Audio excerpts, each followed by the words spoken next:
Hello YouTube, how's it going? This is going to be a video response to the video Worst Item Ever Bought Off eBay by the Party Movement.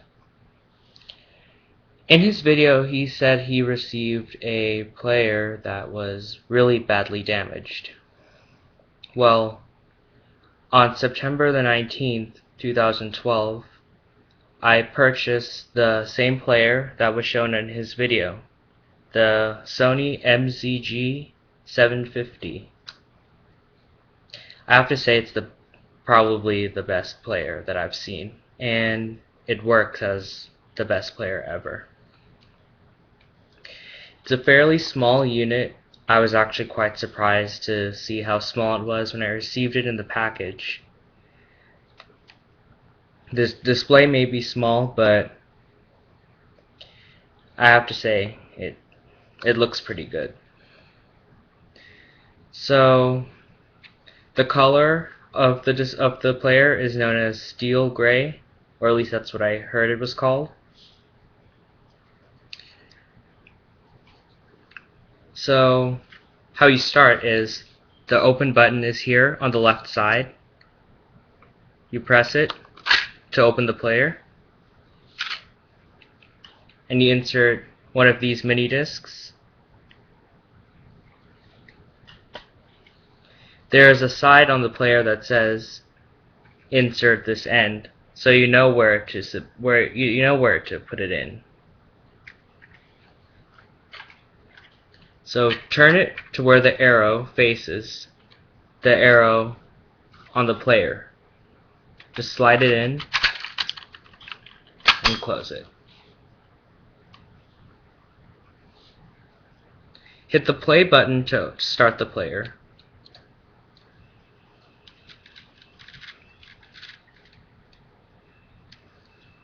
Upon startup, you see a few different settings. Up here, the LCD dot matrix part shows the track number and several different menu options. Next to it you have the track number, the battery information, and below, as the mini disc is playing, you have just a spinning disc.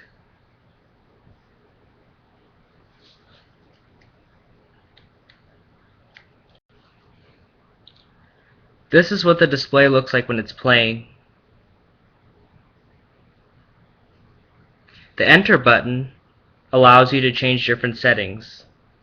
So you just hit enter, and the first setting you have is edit, which allows you to edit any of the recordings that are set on the player. Then you have display. The display menu gives you three options. First, you have elapsed time, which shows you the amount of time that has passed during the track. Then you have one remain, the amount of time that's left of the track, and then all remain. Now most Walkman products have all remain.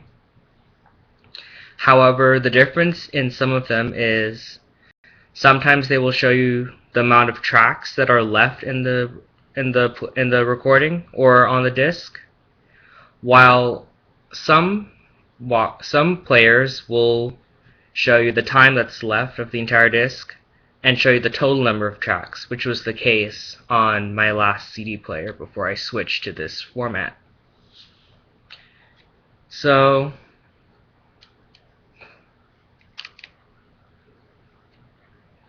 this is what all remain looks like. As you can see, it is showing the amount of tracks that are left in the mini disc. What I found different about this, even though it is showing what I expected it to, usually when there's 22 songs and it shows the number of tracks remaining. On my old CD player, it used to show 20 tracks remaining. This is because it included the one that it was playing currently.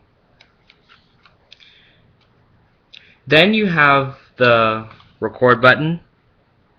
That is how you put songs onto the mini disc. What you need is a double-ended headphone jack. You stick one end into this line in, the white one, and you can stick the other end into another CD player or your computer. I did most of the recording through iTunes, and I was able to do that just by sliding this and then hitting the pause button to unpause the player when I wanted to start recording. The sound quality is amazing. It sounds probably better than your average CD player, and I prefer this over iPods anytime because it's small, but yet it kept the quality of sound. I feel that iPods have washed out sound, and whatever bass they carry is artificial. And also, the type of music that I listen to, I feel that I don't need to carry around so many songs when I have the few handful of actual good hits that are out there, besides the ones that are just a fad. Well, majority of my songs are by The Fray and Lifehouse. If you know who they are, they're a really good band.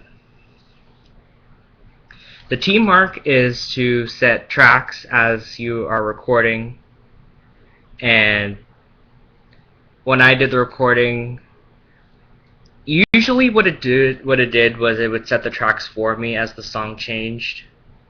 However, sometimes there is a problem that sometimes it will not recognize the end of a song, and it will stay on that same track number for longer than the song is, so you have to be careful about that. If it does that, then what I would do is either press T mark to change the track number. However, if it happens to recognize it later, it will change another track and skip the track number you're trying to set.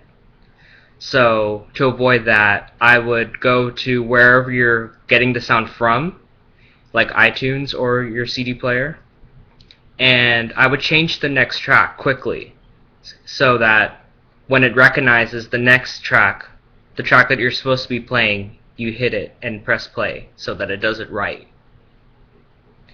However, I think it's pretty cool. I like the style of this. I like the sound quality. I like the features. I think this is a pretty good mini disc player to get if you're looking for one. The guy who sold it to the party movement was a crappy seller who didn't really give a damn about mini discs.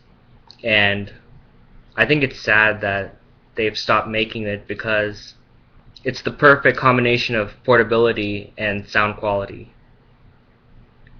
Thank you for your time. Good night.